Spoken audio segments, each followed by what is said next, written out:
Sorry, someone just told me they're running a little late, so I want to give them a chance to catch up. Get here before the start, but we'll be able to get through in our in our time box.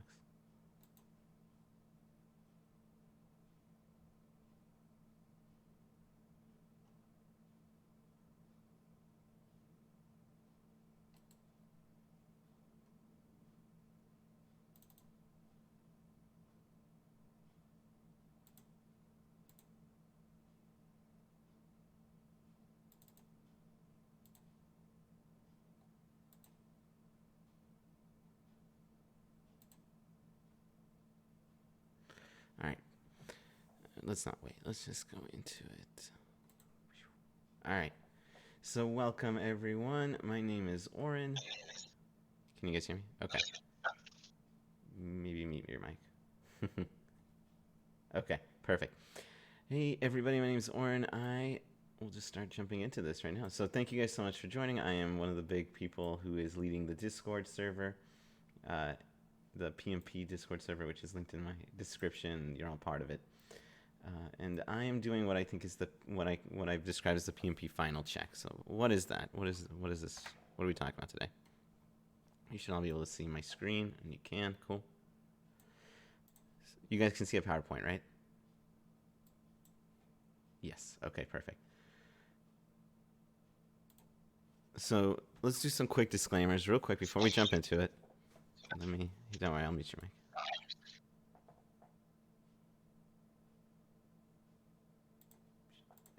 Cool. So, so anyway, by the way, if you have any questions on what I'm talking about today, please just feel free to jump in. Totally open forum. So, what we're doing today, we're talking about the PMP. I'm not sponsored or endorsed by the PMP by the PMI in any way. I'm not a PMI authorized trainer. I volunteer with the PMI, but I don't do this on behalf of them or in any sort of capacity with them. The following is based obviously on my experience. So those of you who don't know, I am very familiar with the PMP.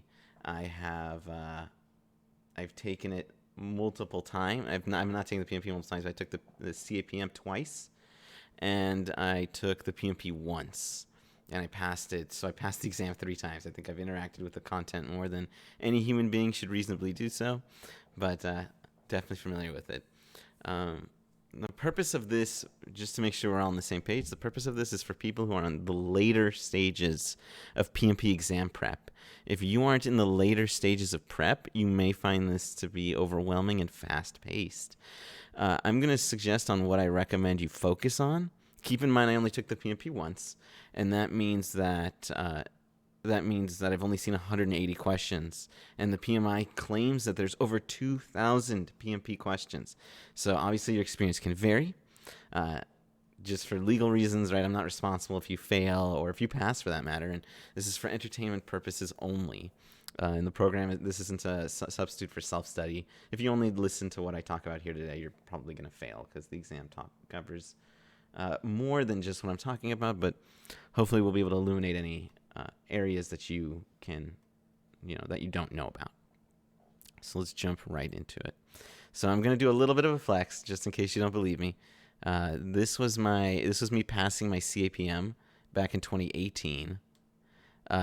It's really funny because I don't know the role of the project manager, but I know how to be right? Like, I got only target at role of project manager, but then in all the knowledge areas, I crushed it and got it. I just didn't do well project environment or introduction to project management. So it's really funny because I know the more complicated parts, but don't ask me what I do. I just know how to do it, basically. And then this was me passing my PMP above target. Yay. All right. So let's jump into it, just in case you didn't believe me. So let's just jump into it officially. Why did you go backwards? Slide. Sorry, there we go. So let's jump into it. So the first and foremost, that everybody needs to know, and if you don't understand this, then you're going to really struggle during the exam. You need to understand the methodologies and the 3 different methodologies, and not just what they are, but why we do them. So, for instance, if you have predictive and waterfall, right? You do this for the cost of change being very high, very little room for innovation, and the outcome is obvious. Most common use for waterfall, the one that everyone goes to, is the bridge building, right? Cost of change is very high. Let's pretend you find out that your bridge isn't tall enough. That's a big problem, right? That's not an easy fix. You have to tear down the whole bridge and build it from scratch. Enjoy explaining that to the city government or the state government. There isn't very much room in build bridging for innovation. That's because every bridge has so much red tape around it, federal, state, county, city legislation around it, that like you're not going to really have a lot of innovation. And obviously the bridge it's just the outcome is obvious. So it really lends itself to predictive/waterfall. The example of what you should use Agile and Adaptive for is the cost of change is low. Hey, I need to change this, that, or the other on my app. Really great for adaptive. Innovation is essential, right? It's very, you need to find your niche, and that means you need to innovate. And when you're innovating and you're trying to find your niche, the outcome isn't always clear. It's not where you start with your niche is not always clear where it's going to end. And so it lends itself to adaptive. And then hybrid, as you can see on the right, this is a fake picture I ripped off the internet. This is a flying car.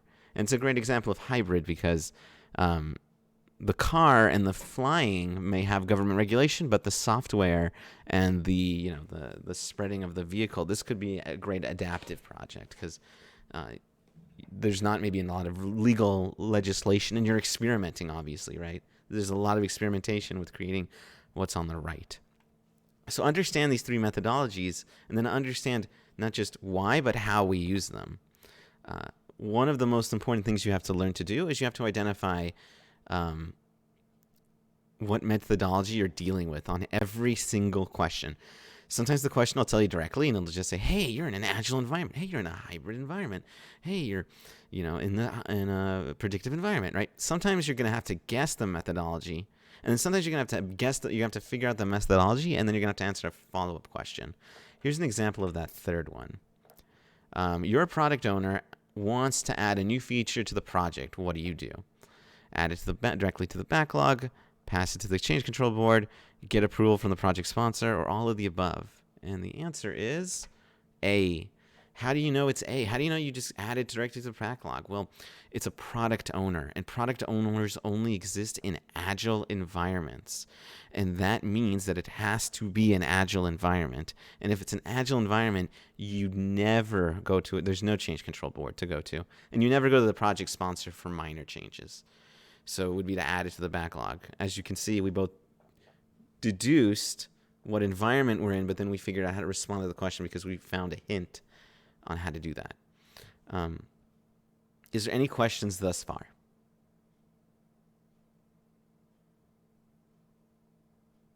Okay.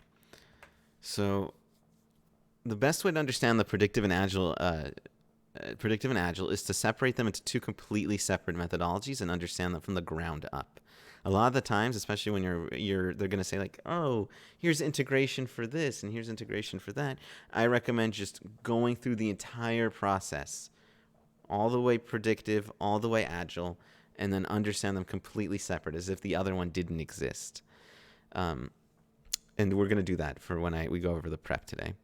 Figure out the why and the how to every single thing, every single knowledge area for both methodologies. So for instance, I'm your boss and I come up to you and I say something along the lines of, hey, project manager, we're going to be doing costs in a predictive environment. And then I just leave. I just leave the room after I say that. I want you to be able, if you want to pass the test, you need to figure out, you can deduce why I want to do that. And you also want to deduce how is the best way to do that. And we'll cover it when we get to cost. But that's a great sign that you're ready for the exam, that you're able to identify not just the why, but the how. For Agile, you may want to consider a CSM or PSM class because it's a bonus certificate, but it will help you on the PMP. The other thing I want to flash or tell you about, a lot of you are using Andrew Ramdayal's educational Udemy course, and that's fantastic. Let me just finish this and I'll take a question. And that's fantastic. A lot of you also have access to the Agile Practice Guide because you are PMI members. Either one of those is great. There's a section of hybrid on both of them. Make sure to review it. It is like 4 pages long or 4 videos long, and it's worth its weight on the PMP. Do not skip that section. Go ahead, Cobra. I saw you were unmuting yourself. Sorry about that. Okay, no worries. So now I guess we can continue. Great. So let's continue now, and we will move on to the actual environments. So, I'm sorry. One more thing before we do that. So, last thing I want you to know about ITTOs and calculations are actually downplayed on this version of the exam. As a result, there's only a few ITTOs I think you must memorize, and I will let you know what they are. And as a result, I really recommend you don't understand the ITTOs in terms of like exactly where they go, but understand them broadly. An example below. So I wouldn't spend as much time. If you know this, then you'll definitely pass the exam. But the idea of like analogous estimating is a high-level tool and technique for estimate cost process. That's true. But also consider analogous estimating as a high-level estimating tool for costs, right? Like those are two slightly different statements. And it's much like simpler to understand. Don't necessarily like try to pin exactly where everything goes, but if I say analogous estimating, you should be able to go, this is what it is, and this is the knowledge area, costs and schedule.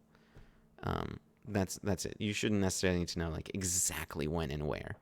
That's less important for this version of the PMP exam. Any questions before we go into integration? Sounds good. All right. So we're in predictive. Like I said, we're going to. I'm going to give you the whole breakdown, one by one. We're going to go through each knowledge area with a predictive environment. We're going to go through each knowledge area of an agile environment. And then I'm going to finish up with some cool hot tips, and we'll be done.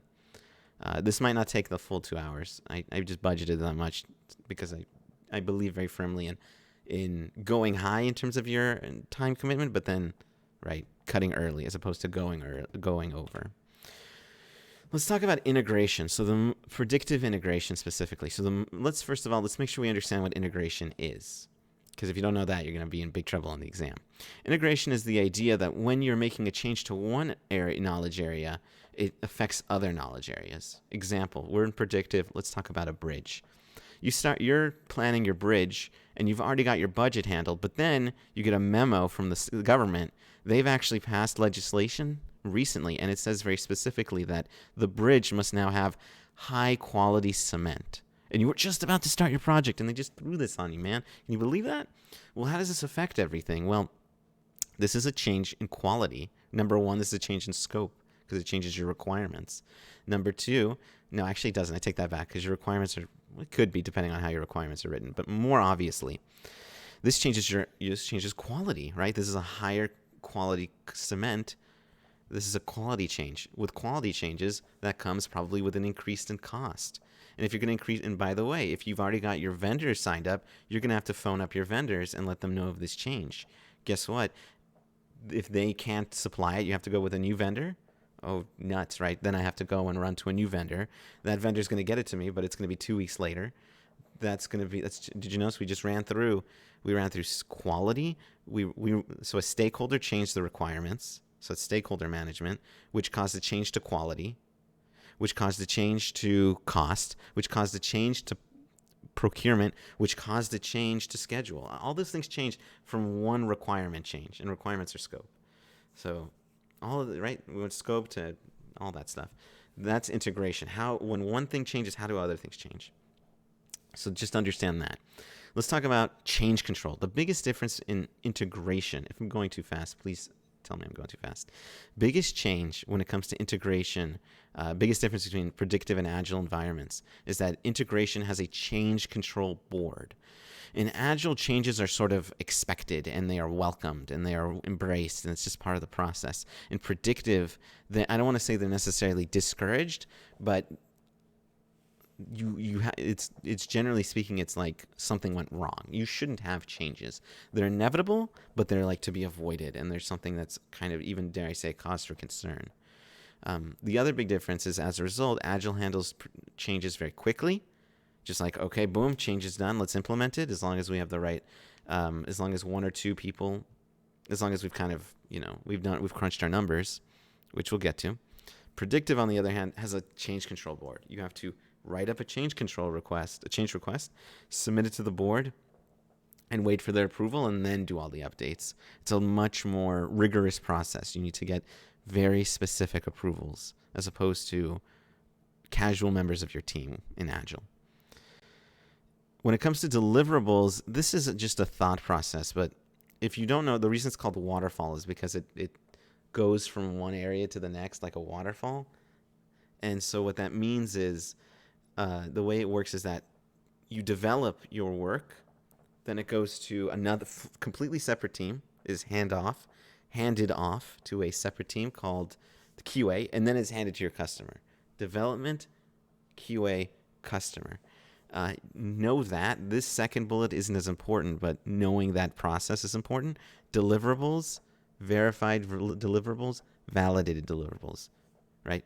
Developers make deliverables, then they are verified deliverables because they're verified by QA, and then they are validated by your stakeholder. So understand that process. Hand it off here, hand it off here. OPAs versus EFFs, don't spend time memorizing every single one, but understand the difference. OPAs are these, generally speaking, processes and internal structures, and EFs are generally kind of the way things are. Government regulation, location of factory, marketplace conditions, these uncontrollable things. Whereas your OPAs are more like company culture, generally. Something else to understand that I think you should, if you don't know, is the difference between an assumption log, a risk register, and an issues log. These words will all pop up on your exam, so understand the difference. An assumption log is simply what it sounds like. It is an assumption. It's just you making an assumption on things. I'm doing a bridge, and I'm going to assume that weather is going to slow down the schedule. That is my assumption. Based on the assumptions, that is a risk. If it slows down your schedule, that is a bad thing. And so we want to make a risk response. But we will cover risk responses soon. But for now, we have to note that in the risk register. Then the issue log is, if it happens, it becomes an issue, right? Just because something's a risk doesn't mean it'll happen. But if it does, right, then it's on the issue log. So you assume things based on your assumptions. You calculate what the risks are from your assumptions. And then if they happen, they become issues for the issue log. I mentioned previously in a previous slide that ITTOs aren't something you should spend too much time memorizing. Two that I recommend you just look at: develop project charter, develop project management plan. These are like the only two ITTOs I recommend that you spend a little bit of time maybe kind of going through the PMBOK or whatever, understanding. Keep in mind these are two documents that are very central to your project. Everything in the project is revolved around these two things. So it's important to understand what they do and how they work. Very briefly, the project charter has your business case and the reason for the project to exist. And your project management plan is constantly receiving and pushing out new information. So your scope management plan comes in, and then it's the base, and then you use that, and then it's the basis of planning costs, and then that is used as schedule. Then that's the basis of costs, and et cetera, et cetera. So understand, just go through the PMBOK, see where these things fit in, because they fit in place, and just understand why they fit in. Those are the only two ITOs for integration I think are really important to learn. One thing I have advice for when it comes to controlling things, keep in mind that they all follow a similar process in that you're in your planning, and then you make a big key document, your scope baseline, your cost baseline, your quality documents, what did you make in planning? That's going to be your monitor and controlling. Keep that in mind. Like, if you remember what you're making and planning, that's your input to monitor and controlling. And so keep that in mind when you're being asked, like, what documents are you consulting? Think about what you're making first, what you've already made. That's a good piece of advice right there. Then we have work performance data versus information versus reports. This will be one question on your exam, probably, so we'll just breeze through it. Work performance data, as the bullet below it, the sub-bullet says, Work performance data is you doing the work, and certain pieces of data will become apparent. You've spent this much time. It has taken this much work to accomplish something. You have to, right? Quality reports have indicated this. All that's just like words, right? When I say it took $700 to do feature A, that's just words. That's just a fact, right? That's just data. That's right. What does that mean? Who the hell knows, right? Well, the answer is you're in monitoring controlling, right? Now in the monitoring controlling phase. This is where you take your data and you turn it into actual information. So now we're like $700. Okay, well the project is only supposed to take $100. So if you're at 700, you're like really over budget. That's bad. Like we need to fix that, right? That's the information. You are informed of something now. For that, you get that in controlling. And then in integrated change control, you need to give change control requests, right? In change control, that's where you do a report. What's a report? It's a case. So you go up to someone, you're like, hey, I'm $600 over budget. Okay, so what are we going to do? How are you going to, what's the plan? Are you asking for more money? Are you cutting scope? That information is cool, but what does it mean? That's your report. Your report is the case. We take the information that we're over budget. This is what we're going to do to solve the issue. Final thing that you need to know for integration, lessons learned are always the last thing you do, but you always do them. In a lot of questions, you're going to get update the lessons learned register, update the lessons learned register, update the lessons learned register. Remember, you always do them, but they are never the first thing you do. If somebody comes up, we've identified a risk. What do? Not lessons learned. A risk has happened. What do? Not lessons learned. An unexpected thing occurred that we didn't plan for. What do? Not lessons learned. Lessons learned are done at the end when it's like, okay, everything we've learned is done. Okay, so but it's always done. You will always do lessons learned, but it's always after you take care of the issue and document it and all that other stuff.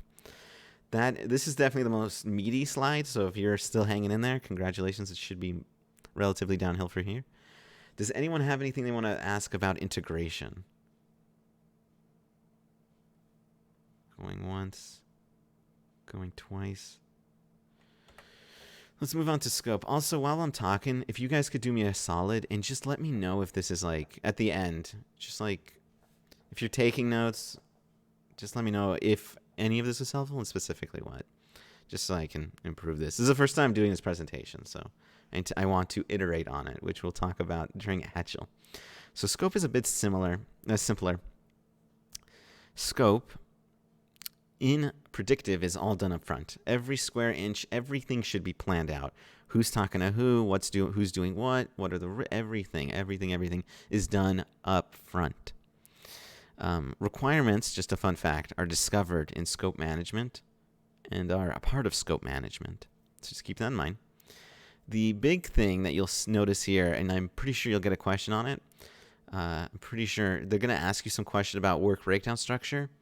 Decomposition is a major part of this process. It's not unique to scope management. I want to repeat that. Decomposition is not unique to scope management, but it's one of the most important parts of scope management. Because you make your scope statement, but it's just this document. Like, what the hell am I doing? What is this paper? It's very easy, like, build a bridge. That's so, like, okay, cool, thank you. But, like, how do I do that? What are we doing? Work breakdown structure. Understand that. There's an example of it in the corner. Make sure you understand what a work breakdown structure is. It's the key component. It's the most important. It just skipped ahead. That's not what I wanted. It must be on a timer. It's the most important component of scope management. It's part of why it's part of the scope baseline. It's because it's important. And validate scope, as we mentioned, you validate. They may ask you. This sometimes comes up. They may ask you, when are deliverables formally accepted and the project goes into a closed project or phase? The answer is it is formally accepted in validate scope. That is when every project validates the scope. That's when Stakeholders say, this is good, I like it. Or they say, this is bad, redo it. That's it for scope. Those are, again, in this and the last slide and all the next ones, there's definitely more to discuss, and you should be reading about that, but we're talking about the high level, most important things to know. If something here is new to you, dig into it. Any questions on scope? I'm gonna just go through again. Interrupt me, please. I'm happy to take the questions. Let's go into predictive scheduling. So scheduling, you're gonna see a running theme here. The thing about scheduling, because the scope is planned all the way up front and every aspect is planned all the way up front, the cool thing is you get to say, I know exactly what the schedule is going to be. It's going to be this because everything is planned up front. Something important to note. You're probably thinking to yourself, why is this important? Like, remember how we talked about the how and the why, right? How we do it is we plan it all up front, but why do we do it? And the answer is you can do in a hybrid approach or in a predictive approach, you do it because you don't have a lot of flexibility. If you have a deadline and you need to make this deadline or you are completely and utterly screwed in terms of your project and your company will go bankrupt, you may want to consider a predictive scheduling approach to say, we are going to deliver this at this time. And you can maybe hybrid in some agile, but you want to do so. If you are and we'll talk about other examples of this. Like, I'll skip forward and say, if you're like a cost hawk and you need to not go over budget or else you're going to get strangled by the bank, you may want to do a predictive cost approach because you can plan all of this stuff out. All of it is like planned out. Okay. So scheduling, like I said, it's planned out in advance. Milestones have no duration. You may be asked on milestones. Just keep in mind they have no duration. You may want to take a moment to learn some precedence diagramming. I'm going to expect it to be something on your exam. For those, my computer is like glitching a little bit. It's odd. Finish, start, finish, finish, start, finish, start, start. So the idea is that in precedence diagramming, the goal here of precedence diagram is the idea that when you are when you have two increments of work, what is the relationship between them? So if so let's take a drive-through. Everyone knows what a drive-through looks like of a restaurant. So you're going up to McDonald's, you're buying yourself some fries and a burger.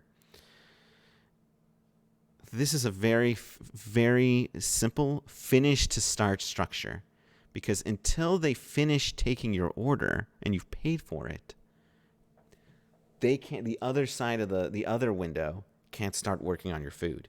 If you haven't paid for it or they don't know your order, how can they start your food? So a drive-through is a finish to start, right? A waiter is also like a finish to start.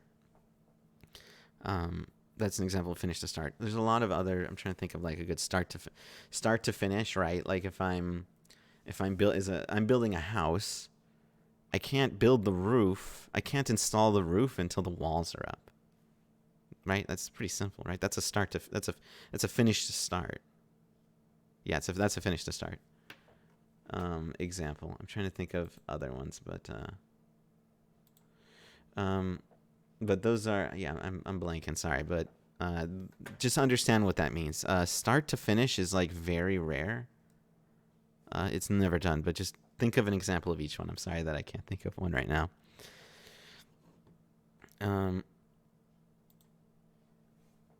The next one you want to memorize. Okay, so you don't need to know like for estimating. These estimates, these three are the most important. They are in both cost and in schedule. You just need to understand them at a high level, which we'll go over right now. Analogous estimating is high level, and it is also the quickest and the simplest, but also the least detailed and specified, right?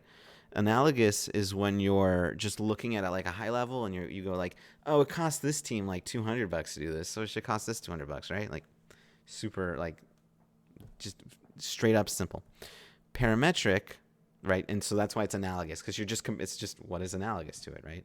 Took this team 2 hours to do it. It'll take us 2 hours to do it. Done. Analogous, because they're analogous to each other.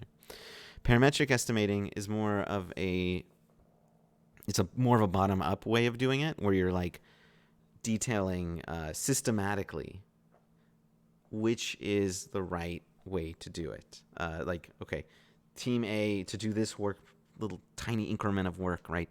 It costs this much money, and for team B, it costs this much, right? It's like much more detailed. And then 3-point estimating is, it's just another way to estimate, neither good nor bad. It's just, what is it? It's optimistic plus pessimistic plus most likely divided by 3. That's in your book. You can look up 3-point estimating. Understand it and beta estimating, I think they won't. They might ask you. Again, I've only seen 180 questions, but know that. I want to take a quick moment. So I said a bit about that you should know the how and the why. Consider the following.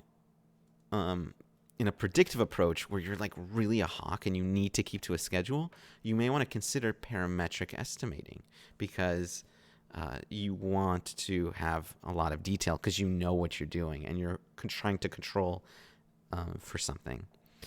Whereas in an agile approach, you're more likely to do analogous because you're maybe in the beginning you do parametric, but then like for the long-term stuff you do analogous because those things can change. We welcome changing requirements. So keep that in mind that like you can do this, you can do parametric and analogous in both predictive and agile. And you're supposed to, or you can do whichever one you want. But just remember that like, I would say analogous lends itself more to agile and parametric lends itself more to predictive. Again, whichever one works. But generally the way they're done, that's true. Mandatory versus discretionary dependency. Just know what that means. A mandatory dependency means that there is nothing on earth that you can possibly do. This is a mandatory dependency. And then there's discretionary dependency. So an example of this is, let's say you're building that house. You want to install the roof. Right, that's a mandatory discrepancy because it's kind of physics, right? You can't really not do that. Discretionary is more like your company has a policy, and that means that you have to wait an extra day for the paint to dry. Oh, perfect, COVID. This is a great example. Let's pretend that there's no state regulation on COVID, but your company, because they don't want people to get infected, they have a rule. And they say like, okay, team 1's going to go in and they're going to paint the walls, and then team 2's going to go in and they're going to put the couch and the desk and the furniture into the room. But we don't want people infecting each other, so I'm going to wait a day for the room to air out. Even though we're not legally required to do that, it's corporate policy. This is a discretionary dependency. We can change it. Company can change it, right? It's up to the discretion of the company. It's a perfect example. Know what a network diagram looks like? I did not need to write a network diagram. You might. Again, I only did 180 questions. So maybe just review that a little bit, how to draw it. Know what float means. Float and slack are the same thing. It just means, so float and slack, I always have trouble explaining this, but to understand that, the critical path, you have to understand the critical path. And the idea of the critical path is it shows you the longest time to get through the project, because it wants to see if you want to add new things to the project, it shows you where to add it. Because if your critical path is like this, and then you can maybe add things around that show that for your project based on around the critical path. That way it doesn't increase your schedule. How do you do that? Yeah, I'm really bad at explaining this. Just look up critical path. Let's talk about this last one. So again, don't worry about like what these are all controlling tools for cost and schedule. Just know the difference between them and what they do. So crashing, right? All three of these involve cost, risk, and schedule. When you crash the project, that means you're throwing money into the schedule, into the project to decrease the schedule. So that means, so let's say you're doing you get a question. Someone comes up to you on the exam, and the exam says, "Hey, you're under budget, but you're behind schedule, right? So you're good on one, but you're bad on the other. Under budget, behind schedule. Okay. Well, then you would crash the prod after analysis. you would crash the project because you're going to take that budget you have because you're under budget. You're going to throw more money into the problem to decrease the schedule. That's what crashing means. Throw money, decrease the schedule. Resource leveling is the exact opposite. Resource leveling means you want to cut down on expenses. You're ahead of schedule, but behind budget, over budget, ahead of schedule, over budget. So what you're going to do is you're going to extend the schedule because in some way will alleviate costs. This can work if you have like a lot of salaried employees because they cost the same all year, right? So you say like, okay, we'll increase the schedule, give the people a little bit more time to work on certain things, and then guess what happens? We have that. Okay, so that's, and then the last one is fast tracking. Fast tracking is decrease schedule but increase risk. This is the only one that deals with risk. Decrease schedule, increase risk. What you do is you ask someone to work on two things simultaneously, and that increases risk because they're now like they have to do a lot of context changing and things slip through the cracks as things get rushed. So fast tracking. So if you're being told that you're directly on budget, but you are behind on schedule, then you fast track because you don't have money to spend to crash. Does anyone have any questions on scheduling? So understand the context. Anyone have questions on that? So these bottom three will come up on your exam, I'm pretty sure. Go ahead, Kali. Yeah. And my question is like, what's the difference between preceding diagram and critical path?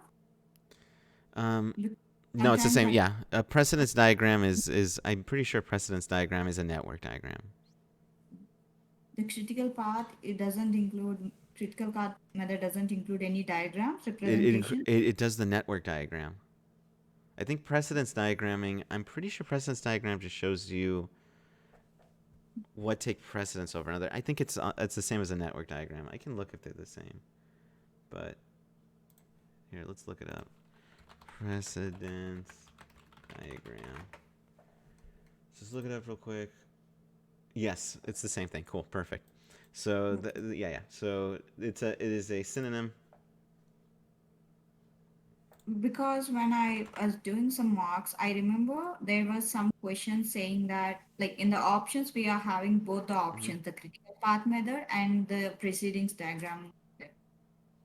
So I'll come back with the question so Yeah, that please. I'll look it up. I'm pretty sure precedence diagramming is. I think it's maybe a trick question because precedence diagramming is precedence diagram method.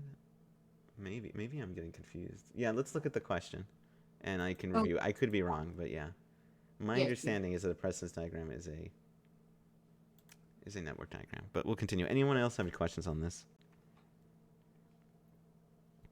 Awesome. Yes. Just one question. To what extent, like, are you going to need to know, like, the critical path, like, calculations for, like, late starts, early starts, stuff like that? It might be a question. Honestly, yeah, you should consider learning it. But just it's a simple thing. It's the late start minus late finish, and then late start minus late finish, and then to get that right. Oh gosh, I don't want to misquote myself. I don't want to lead you guys down the right one. We're gonna look it up real quick.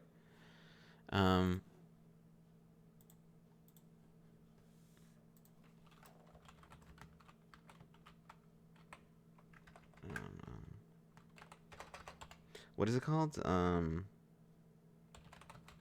I mean, I'm looking at it now. So like calculate your early finish would be early start plus duration minus 1. Late start would be late finish minus duration plus 1. So the ones I don't get the plus ones. I wouldn't spend too much time on that personally.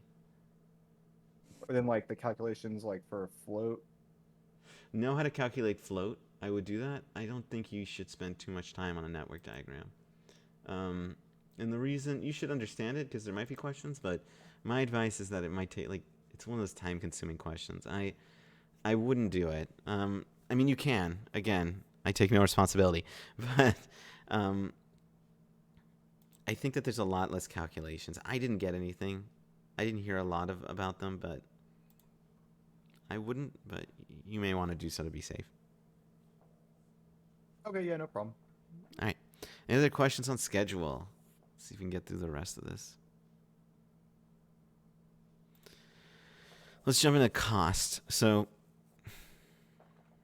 my thing does this weird thing where it jumps around. Sorry about that. Let's talk about cost. So predictive cost estimation, I mentioned this before. Predictive cost estimation exists because you want to control for costs aggressively. Know what the iron triangle is. The scope baseline, the cost baseline, and the schedule baseline, when you combine them, they're referred to as the iron triangle. Everything responds to that, right? It's called the performance baseline, which I have listed a few lines down here. So scope baseline, cost baseline, schedule baseline, combine all three into one document called the performance baseline. What's the point of the performance baseline? The point of the performance baseline is that everything is measured against it. It is your baseline, right? When we talk about quality, it's really just a question of how much money you're willing to spend. When we talk about procurements, it's just like, what's your schedule? Everything revolves around those three: scope, cost, quality.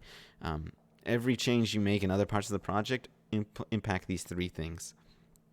They're sort of your main three things that you're always controlling and checking for.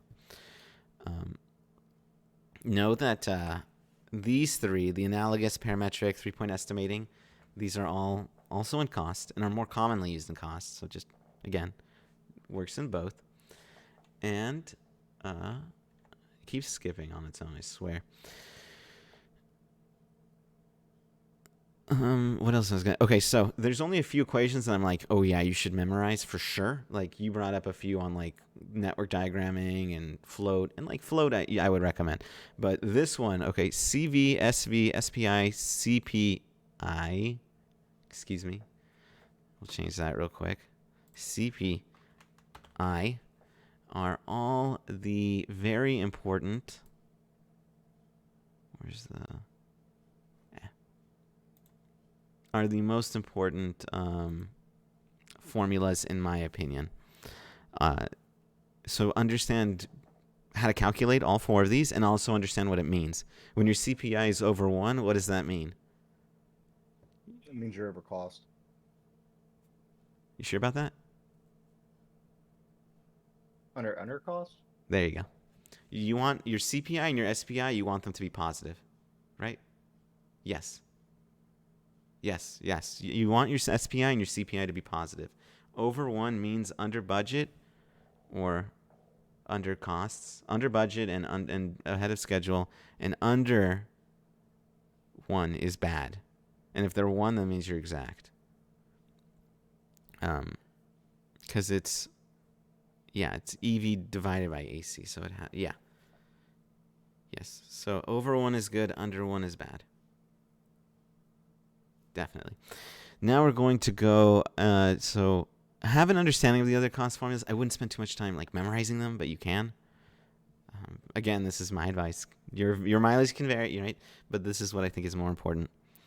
Management versus cost reserves, they're part of the budget. Basically, cost reserves are what you are expecting. They are your risk reserves, basically. They are money set aside for risks. And management reserves are money set aside for risks that you didn't plan for. Cost reserves are for the risks you planned for. Management reserves are the ones you didn't plan for. Remember, padding is never acceptable. Never pad ever. That's always bad. So if you're like, oh, you're right, you always do. So if you're like, oh, this thing is $30, but it could cost an extra $15, then you say it's $30 and it could cost an extra $15. $15 is part of your cost reserves. You don't go up and say 45. You always declare that never buffer. That's against the rules. And then variance versus trend analysis. I'm just going to flash this real quick just because some people get confused by it. Variance analysis is when you look back at what you've done and you see the difference between what you planned for and what occurred, and then you use that information to create a trend. So variance analysis analyzes the past. Trend analysis analyzes the past to create the future, to guess the future. And then, of course, you do change control from there. Whew, any questions?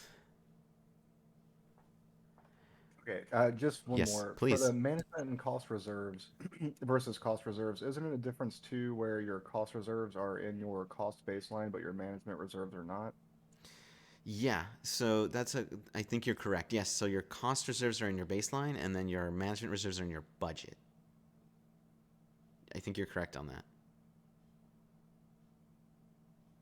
Are the cost reserves the same with the contingency reserve? Yes. Yes, they're interchangeable. Yeah. I think they're called, they can also be like risk reserves. But yes, it's all the same. All right, thank you. Yeah, any other questions? Sweet. So I got good news. Because we've passed the iron triangle is like the most like more complicated part. We're going to go to some, these ones should be a little bit simpler and more straightforward. So quality. Let's talk about quality. This is predictive quality is a handoff process. It is not baked into development. That is agile. In predictive, you work on your stuff and then you hand that over to a completely separate team. Congratulations. This is your predictive handoff. That is how quality is done. For this, again, I wouldn't stress as much about where exactly all these things fit in, but go through them and understand what all these words mean. Did this just switch to cost for you guys? I'm just curious. What do you guys see? Like, it switches around for me. Doesn't matter. So you should know what benchmarking means and histogram and a cause and effect chart, otherwise known as an Ishikawa chart. A control chart is very important. I listed that in the next bullet. What I did, and this, you can do this and your mileage may vary. I drew the chart by hand and then I wrote what it is, and that helped me memorize them. You might not do that, but that's what helped me. So know what a histogram is, know what a cause and effect chart, be able to visualize them, because if you can visualize them, and then they ask you on the exam, they're like, oh, what do we do to solve this? And you're like, well, I can visualize what this is, right? If you want to know a number, then I'm not going to use a control chart, right? Because you're asking for like a digit. So be able to visualize all these. Less important exactly where they fit in, but just again, if you know exactly where they fit in, you'll ace this exam. But that's what I recommend. Finally, control charts. The most important thing to learn about control charts is that you want to be able to know what it means for defect repair. So, for instance, there's like the rule of 5, the fist of 5, or the rule of 5, or the rule of 7. Oh, God. Where like if it's either 5 or 7. When there's too much on one side of the quality chart, that means that there's a potential defect. And if you have like outliers, that could be a defect and stuff. Understand how control charts work. It's like an important part of quality. Quality control specifically. Anyone have any questions?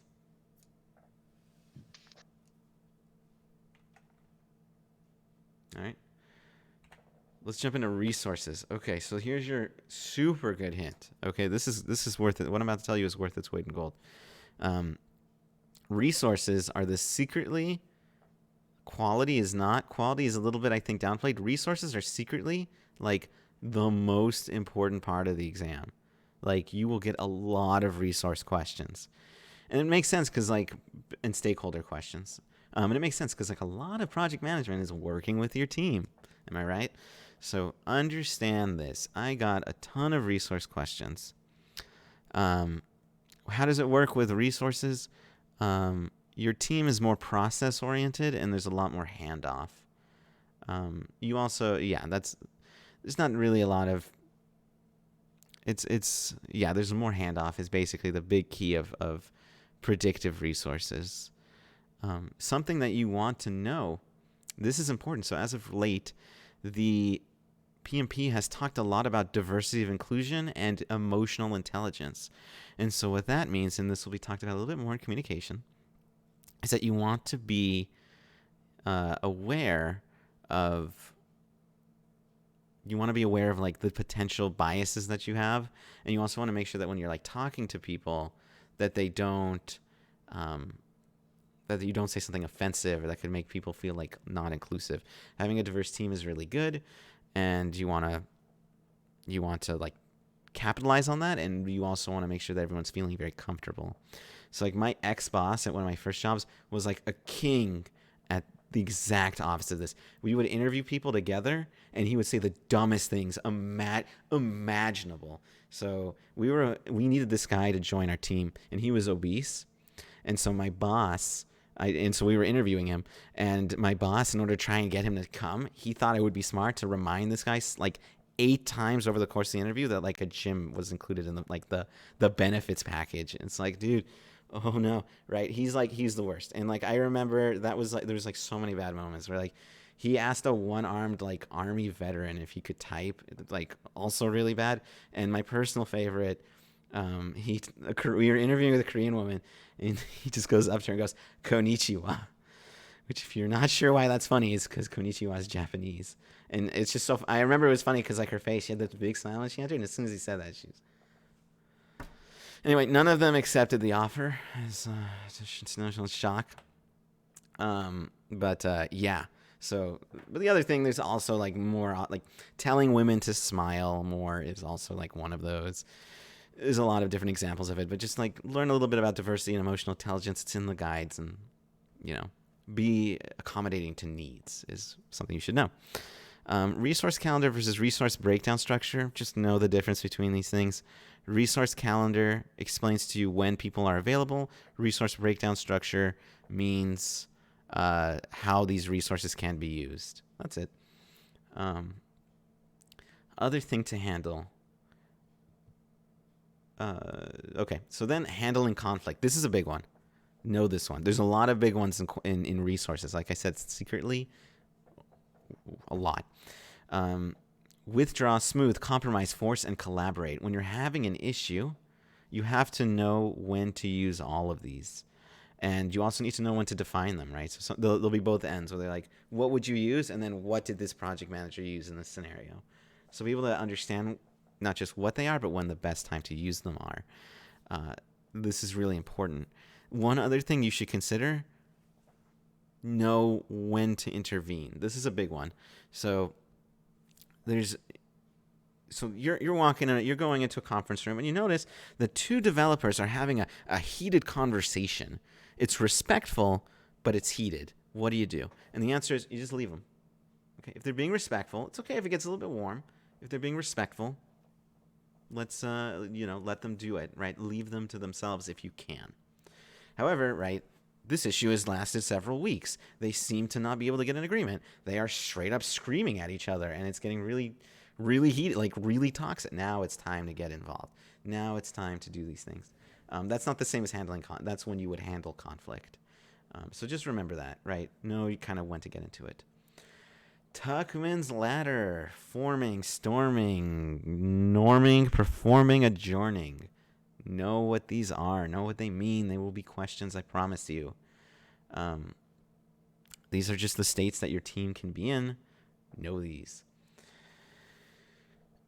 Training is always better than new hires. Anytime you're being quizzed and you're being, we need a new skill. How are we going to do it? Always ask your team, does anyone want to know how to do this skill? Does anyone want to learn this skill? And that's because then that could be like a benefit. It also can save costs. Remember, always train someone before you look. Always check if there's someone to be trained before you hire someone. I don't know why, but I remember being on the exam. And again, maybe my 180 questions were different from yours. These 4 things came up at least 5 times. It was insane. Nah, that's at least 3 times, probably 5 times. I don't know why. Just know what they are, I guess. Let me know if they come up for you. I'm genuinely curious. I'm really curious when you guys take this. I'm really curious if you guys are like, you missed the mark, Oren. This is all, totally bad. Or you might say like, this was genius, Oren. This was like 10 out of 10. I'm really excited for everyone to take the exam and tell me what they think. Okay.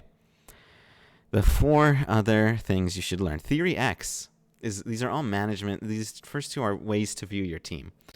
Theory X states that people hate working. And because people hate working, you have to micromanage them. Theory Y says people love working. And if you give them, good incentives, then they'll be good to go. Okay. Right? Like that's another one, right? So each manager subscribes to one. You choose your favorite. Hygiene factors. So if you see the word hygiene factors, it's Hertzberg. Associate H's with H's. Hertzberg hygiene. Hertzberg hygiene. Say it 50 times fast. This means that people are motivated by like company culture and like if people are saying hello to them and just like not necessarily like in paying compensation, like their motivations are based on that. And the last thing, take a good look at this if you haven't familiarized yourself with this. Maslow's hierarchy of needs. It states that basically until one level of needs, the bottom level of needs is fulfilled, the top level can't be fulfilled. Next time I do this, I'll have a picture of it. But the bottom level says like food, shelter, physical security, and then at the top it's like self-actualization. Again, just Google it. A million resources on this. I recommend you understand this slide very well. This is maybe the most important slide of the exam. I'm not even joking. At least if my experience is anything to go by. Whew, let's talk about communication. We're almost done. Agile will be much faster because we will only be we will be only talking about how they differ. We won't be retreading old ground. So we're getting there. Like I said, under 2 hours for sure. We're already an hour in. Predictive. So communications are important. They are not as important as in Agile, but they're still very important. And you want to keep your communications channels open and good and clear and transparent. Communications management plans. Remember when I told you that there's only a few ITTOs that I would like really learn and understand? Communication management plan is one of them. Communication management plan. Here's a fun fact, and you might actually get this on the exam because it's in the PMBOK. I don't know if you'll get it, but 80% of the job of the project manager is communication. I'll repeat that. 80% of your job is communicating, which means the communications management plan is like 80% of your job. So understand what that means, what you're doing with it, and when to use it, and when to consult it. Remember, it's 80% of your job. And if you get that question on your test, you're welcome. 80% of communications is your job. Understand, I really sucked at this for some reason, but formal versus informal, written versus verbal. This is like, these are different communication styles. Just know the difference between these and do some practice questions on them. You'll get 1 or 2. Remember, like presentations, like I always associate presentation with like verbal, but it's really written because it's a written presentation. Things like that. It's maybe I'm wrong actually. I remember really struggling with this bullet point 3. So please double check that for me. Push versus pull communication. So this is going to be a good one. What's the difference between push and pull communication? So the answer is push means basically that you are directly shoving something in someone's face, and then pull means you're putting something so that they can seek it. So an example of this. An email is a push communication. I am emailing you an update. I am pushing an update to you. Pull communication is I'm going to put a list of all the things that we did last week and I'm putting it on the wall. And if you'd like, you know that every week I post that and you can come and pull information off it, right? The big question between push and pull is this directed directly to someone, put right in their face, email, text message, call, or is this like on a wiki? Is this on a board? Do you need to like seek it out, right? If there's ever like a location where people have to seek it out, that's pull. Finally, active listening. This goes back in hand with diversity and inclusion. Basically, what it means is that this is a diversity and inclusion talking thing that you should know. What it is, very simply put, is that when you say something to someone, you say it in your head, this sounds smart, but then and you coding it in your head, you're like, this is a totally acceptable statement, right? And then when they decode it, they get a different message. So that guy I was interviewing who was obese, and my boss was smart. We had a lot of trouble retaining talent. I have no idea why. And recruiting talent. My boss, who went up to that obese person and said, we have a benefits package. He's genuinely trying to get him hired. Like, he's genuinely, like, in his message, he's like, dude, he's so going to value this because he really needs it. Am I right? And then, of course, the guy's like, wow, this guy who I'm interviewing with just called me fat like 8 times over the course of a 30-minute interview. Like, God dang it. Like, that's not fun. So keep that in mind.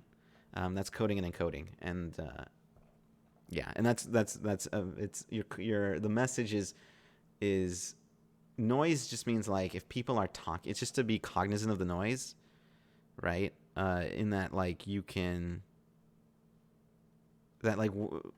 people can mishear you, and that can lead to miscommunication. That's what noise is. So, right, if I go to if I go up to, like, an employee and I say, like, I saw that it's bigger, and then this person mishears and thinks I said, I think you're bigger, right? Like, whoa, I'm hurting their feelings. So be cognizant of the noise around you, right? Could be people talking, could be like weak connection on your software, can lead to misinterpretations. Whew, any questions on communications? Awesome. Let's go to risk. Risk is lower in predictive environments. This is because risk goes up with change. The more change you have, the more risk you have. Agile plans for high risk, but you have less risk because you're in a predictive environment. Doesn't mean you don't have any risk, but generally speaking, when you're not switching requirements, you have less risk. Remember when we were talking about ITTOs to keep an eye on? Risk register. Risk register shows up all throughout the risk process, but it shows up in random locations all across the PMBOK. I would recommend just looking at all the places that the risk register is input to and going, why is that? And then just knowing the answer. Or figuring it out, right? Like, oh, this is associated with risk. Like, then on the exam, you'll be able to do that. Know what that means. Know, like, how the risk register is used. It is updated throughout the project. And it carries basically everything that needs to be known about a risk. Let's talk about stakeholder appetite. So stakeholder appetite is your stakeholder's appetite towards risk. In a predictive environment, it's pretty small, generally. Every person's different. And in stakeholder, we calculate that. Or no, we calculate it here. Sorry. Excuse me. We calculate it here. But every stakeholder's appetite is different, and you're basically just trying to figure out if you're thinking like, okay, do I do A or do I do B? B has like a ton of risk and it's going to upset my boss. You might want to do A, right? Understand their appetite for risk, how much risk they're willing to tolerate. Probability and impact. I would recommend you memorize this because it's super simple. How risky is a project? How risky is this? How risky is it to do this? How dangerous is this risk? How do you find it? You take your probability, you multiply it by your impact, and you got your risk rating. That's it. Probability times impact. It's also just good because like it helps you understand what a risk is.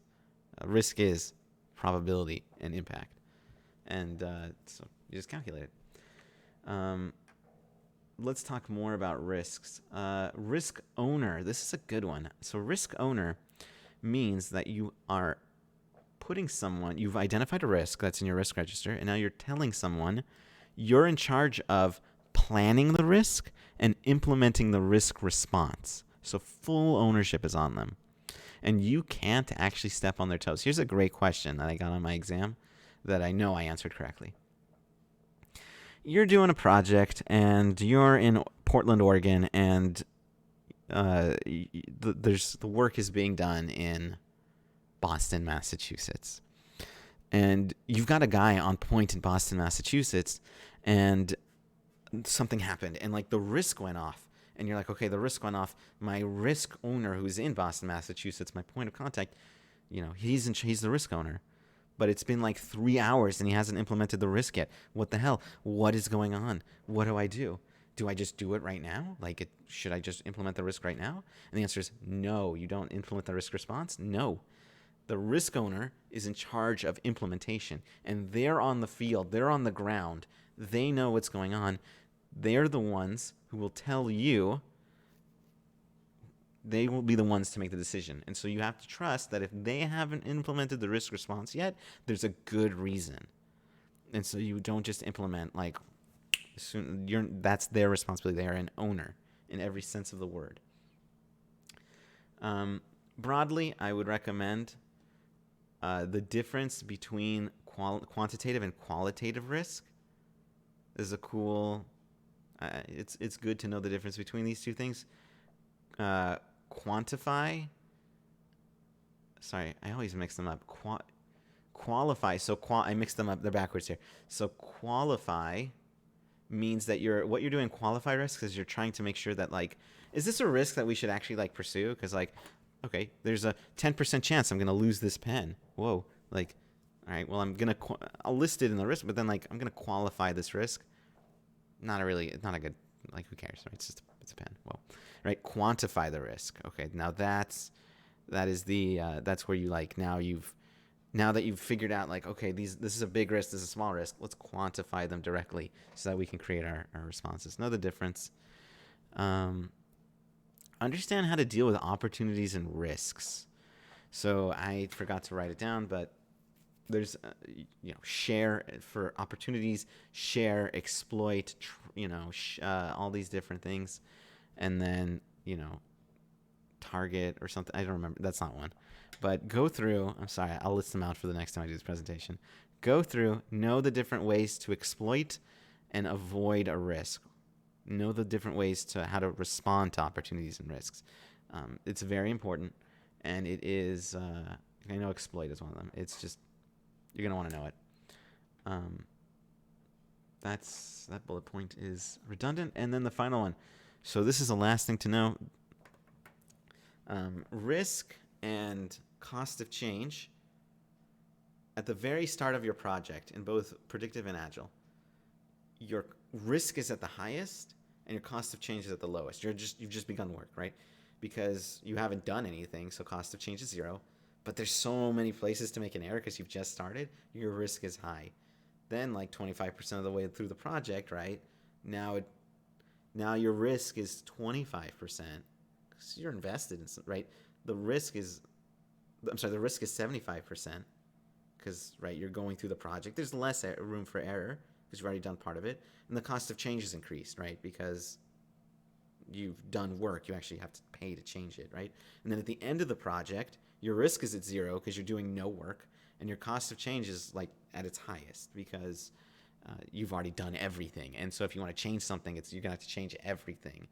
And so understand that relationship between risk and cost of change. Risk is highest at the beginning, lowest at the end. Cost of change is lowest at the beginning, highest at the end.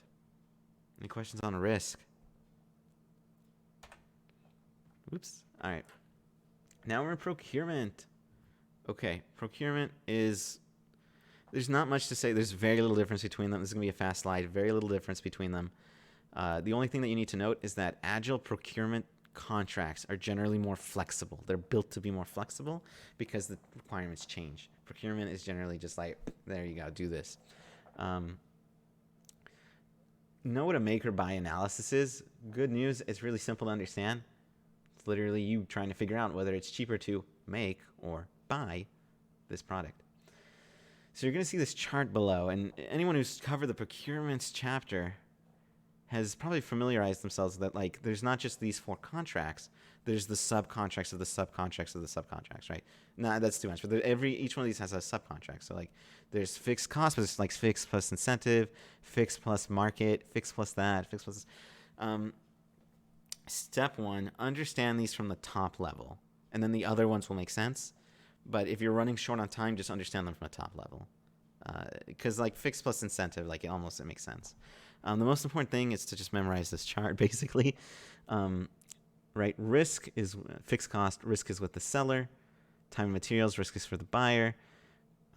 Cost reimbursement. It leans towards the buyer, but not as hard as in time and material. And the reason is because fixed cost means that the buyer doesn't spend a cent beyond the fixed cost. The seller has to assume all liability. Time and material. You're literally paying time and material, no matter what it is. So the seller has absolutely no incentive to control. doesn't anything cost. They'll buy the most expensive lumber. They won't research cheaper lumber. They'll take a 2-hour lunch break. That's not your right. Who cares? You're paying. And then cost reimbursement is like time and materials, trying to like make it so that it's not the case. So understand that project, and so as a result, project length, fixed cost. It's really good for long-term projects because it's just better for long-term projects because you're able to, if there are lots and lots and lots of overages, that's the seller's problem, not yours.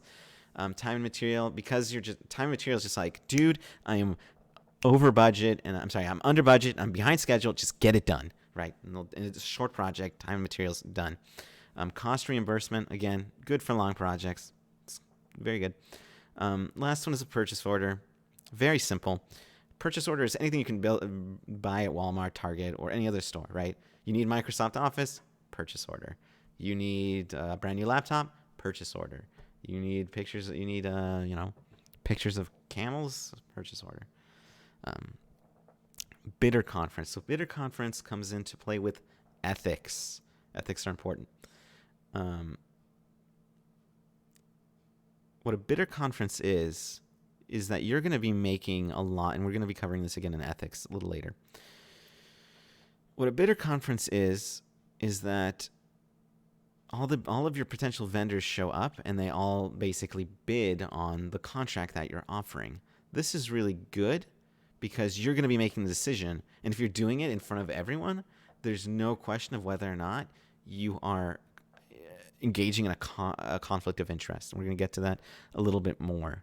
But you don't want to engage yourself with a conflict of interest ever. And so bidder conferences eliminate that.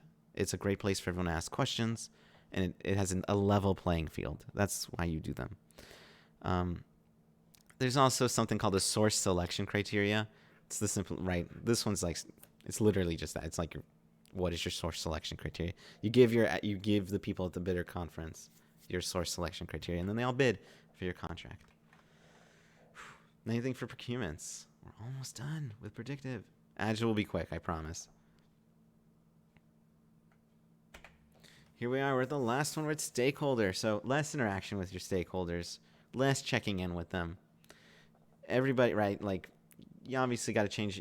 Everything is. They know what you're working on. They know what your goal is. They're not really here to be bothered, right?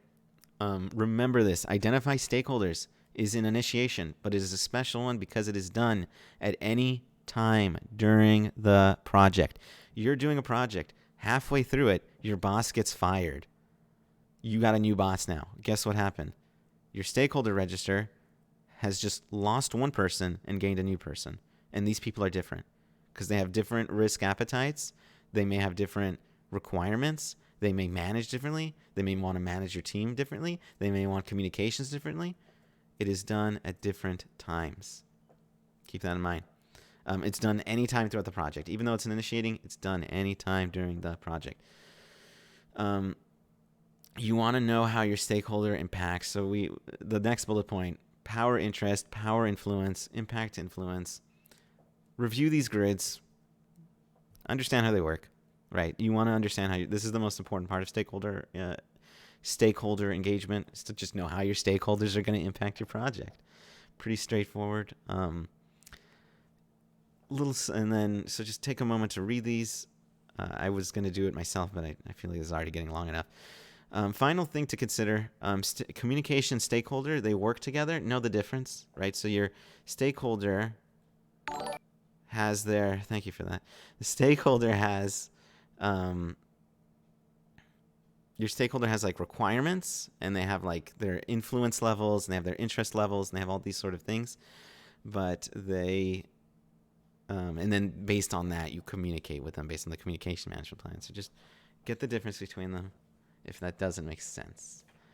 We're going to continue to Agile. All right, anything on predictive?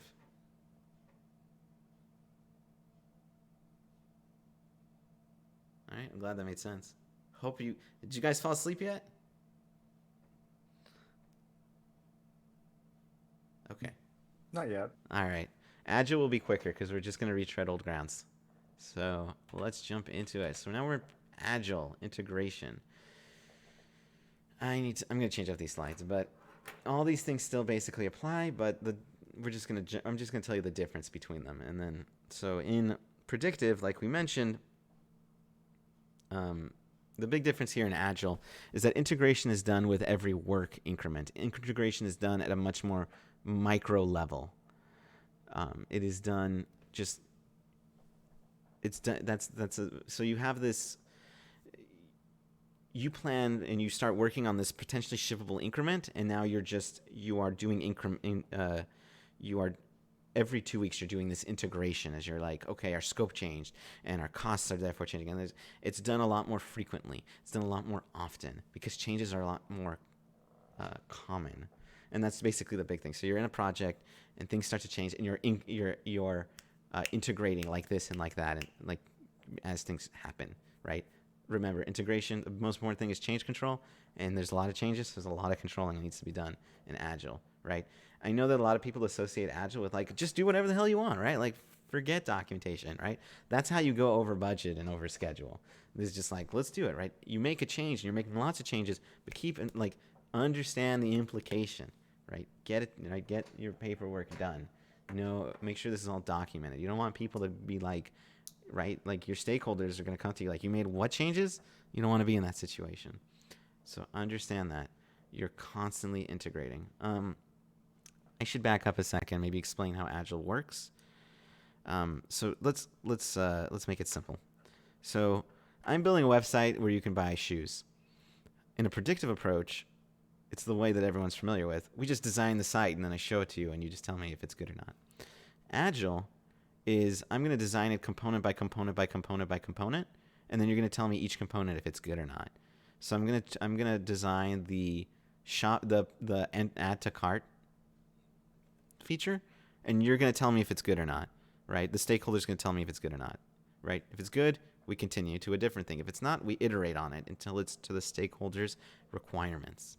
This is how it all works, basically.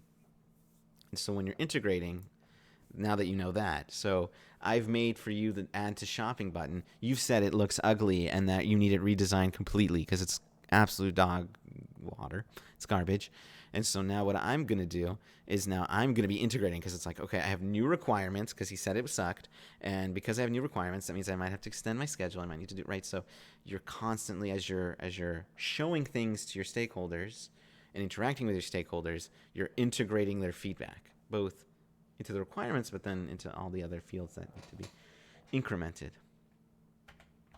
Any questions on that?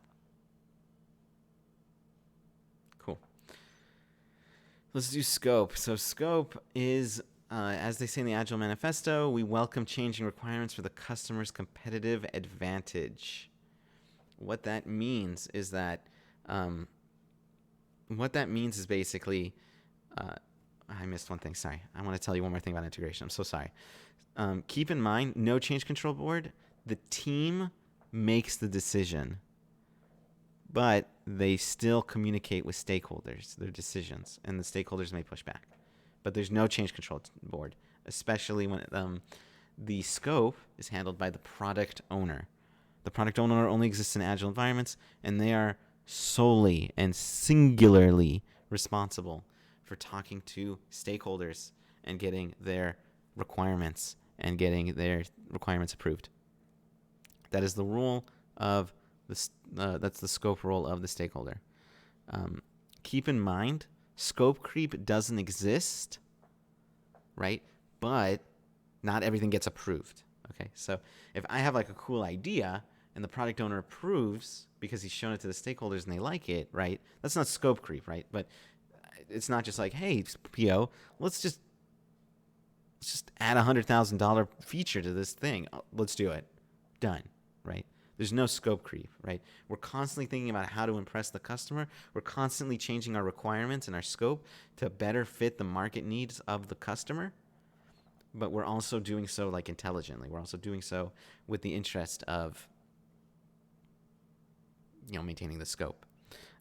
Big one here, prototypes. You see the word prototypes? Welcome to your Agile environment.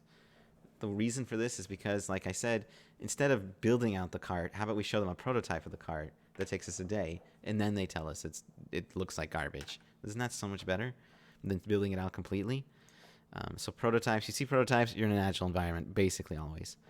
Kanban is a way to control scope, specifically work in progress. Okay? So if you're doing Kanban, what you're trying to do is if you ever see like what methodology limits work in progress, Kanban, that is what it is. It's to just so that you're focused on only a small thing, only focus on the work in process. Spikes. What is a spike? So a spike, what happens if you need to do research during your project? What happens if you need to research something? Well, you do a spike, and a spike is a ticket. But instead, so when you're developing something in Agile, you're developing a shippable increment. So if I build the card that you check in the checkout button and the add to cart button, right? That's a testable thing. You can click on it and you can play with it and you can tell me it sucks or not, right? Well, so that's like a story. It's a ticket. It's an item. A spike is basically an item that is research. That's it. It's a story for research. Do I cover stories? Let me just double check. Yes, I do. Cool.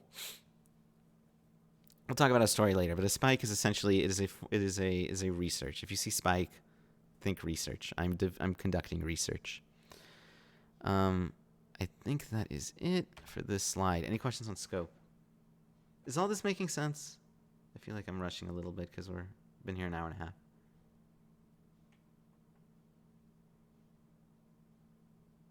Okay, I hope it makes sense.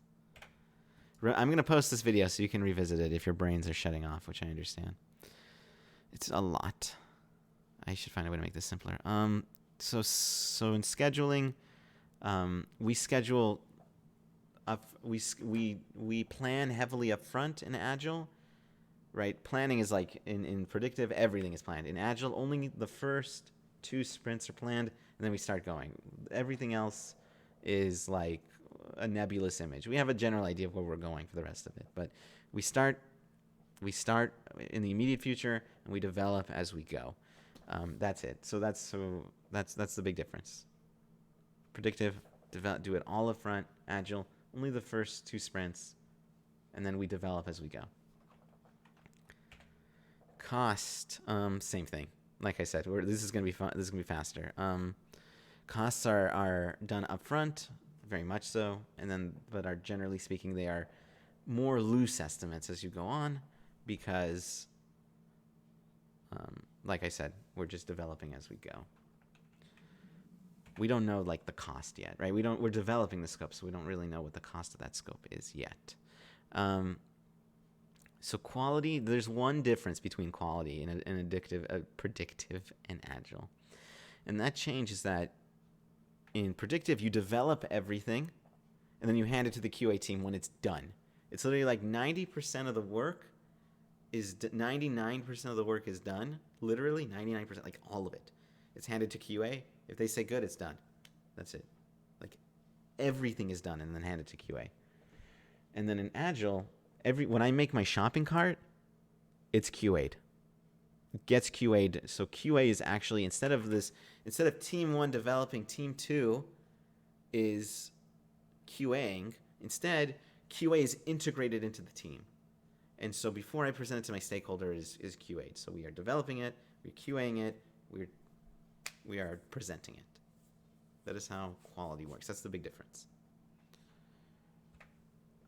Resources. So again, everyone, resources. This is the most important section in my opinion.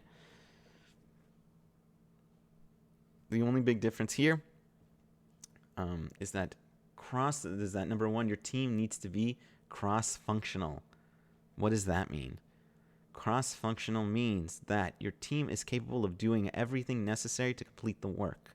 When we talked quality, we talked about how team 1 develops and team 2 does quality assurance. No, quality is integrated into the team, but everyone is integrated into the team. So sometimes in waterfall, what happens is, I'm developing like in a software. The person, if I'm developing an app with waterfall, then what I'm doing is like the person who coded the back end is now going to pass it to team 2, who's going to code the front end, who's going to pass it to UX, who's going to pass it to someone at marketing, who's going to pass it, right? No, everybody is integrated into one team. Everyone has representative in one team. The team can do all of this and can do their increment. Remember, if I'm building an app with predictive, if I'm building Amazon with a predictive, then I'm building Amazon. If I'm building Amazon with Agile, then I'm building the shopping cart, then I'm building the search function, then I'm building the this, then I'm building that, and then they come together at the end when I've gotten every little component done. And the reason for that is because when you're building code, if you don't know, I'll tell you, when you're building code, it's really a pain to go back and redo it because like all the code is integrated into each other. So if someone comes back to me and tells me the shopping cart is garbage and that's the first thing I made, then I'm recoding everything. Everything needs to be recoded because everything is connected to the way the shopping cart used to function, right? Whereas if I can just get the shopping cart to work well up front, then I won't have that issue, and then I don't have to run back and fix everything. Other things just worth mentioning, kickoff meeting. They have a kickoff meeting. The kickoff meeting is just sort of like it's part of the forming process. It's just where you kick off your project. I think it's done in both. I looked at it under Agile, but I'm pretty sure you can kick off. But it's like the formal start of your project. You've literally kicked it off. Any questions on resources? Yeah. Just one Please. question. So how important is it that you learn like the other terminology for Agile, like with like the reflectives, the God, what is it called when they close? Retrospective? Yeah, retrospective. Reviews, etc. It's important. Yeah. Know it. Okay. Definitely know it. If you don't know it, push your exam date out. It's very important because they're going to be asking you questions on like, it's going to be both questions in the answer, but it's also going to be a problem because it's going to be like the question's going to be like, your team just finished the retrospective, and at the retrospective, like, you know, a person said blah, blah, blah, and you might like be able to figure out, you might be like, I don't know what a retrospective is, but I know how to answer that dude's question. But like that extra context is just like, it can just really help you reaffirm that answer where you're like, I know what the retrospective is. Now I know why he's asking this. Communication. So as I mentioned, because you're presenting things like up front instead of building it all out and then presenting it, you're constantly communicating with your stakeholders. And so communication is much more frequent. Communication between your teams is much more frequent. The Agile Manifesto recommends co-location. I realize that, keep in mind, PMBOK 6 was written, this all was written before the pandemic, but every time you see like you are taking this exam pre-pandemic, okay? The co-location is always a good thing. Co-location is the best, and especially important for Agile teams. Co-location is wonderful. If you have a remote team, then you are going to use technology to make it feel like they're co-located.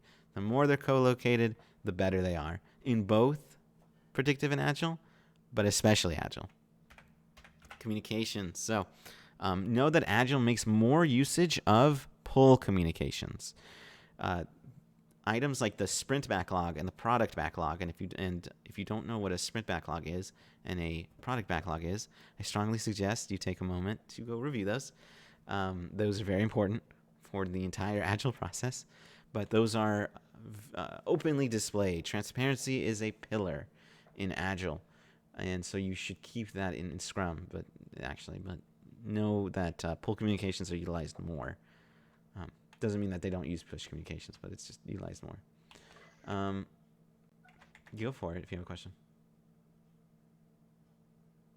If your Agile team cannot co-locate, is it best to use like a fishbowl method then? Bingo. I was gonna say that. That's exactly it. The fishbowl. That is 10 out of 10. Yes, correct. So the fishbowl idea is that you have a software that is constantly running 24/7 that's showing you your teammates, and as a result, you feel like you're co-located because just like here's my screen with my coworkers, here's my screen where I'm working, and then like if I'm like, oh hey Bob, what's going on? Can you answer my question? Right? It's software that makes you feel co-located.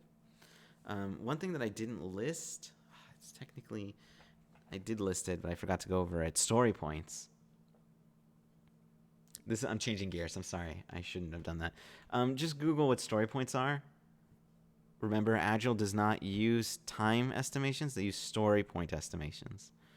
If you don't know what a story point is, Google it and then come to the Thursday session if you still don't know, because we're an hour and a half in. So let's work towards wrapping this up, which we are about to. Let's jump into risk. I'll stay for a little bit afterwards if you want me to talk about story points, but I just want to finish this out. Let's talk about risk. So as I mentioned in predictive, Agile, there's a lot more risks because it's a changing framework, right? Like, it's just more common to get yourself to get risks because things are constantly changing. When things constantly change, you need to keep that in mind. That like you're just like all these changes, and then suddenly your budget's much higher, right? Or it takes longer to do things because you've gotten so many changes. Just know that generally speaking, Agile like incorporates more risk because with more changing requirements, you have more risks. Otherwise, it's the same thing. Procurement, same exact thing. So procurement is you have more flexible contracts because you're changing. So just you cake them in. That's about it. Yes. And then finally, stakeholders. So as I mentioned before, you're constantly talking to your stakeholders and asking them if this is good. In predictive, you only wait till the end. In Agile, is this good? Is this good? Is this good? Is this good? Please let me know. And you have a chit chat with them. And you have this conversation with them. That's the big key difference of stakeholders. More interaction, more engagement, more talking, more interaction.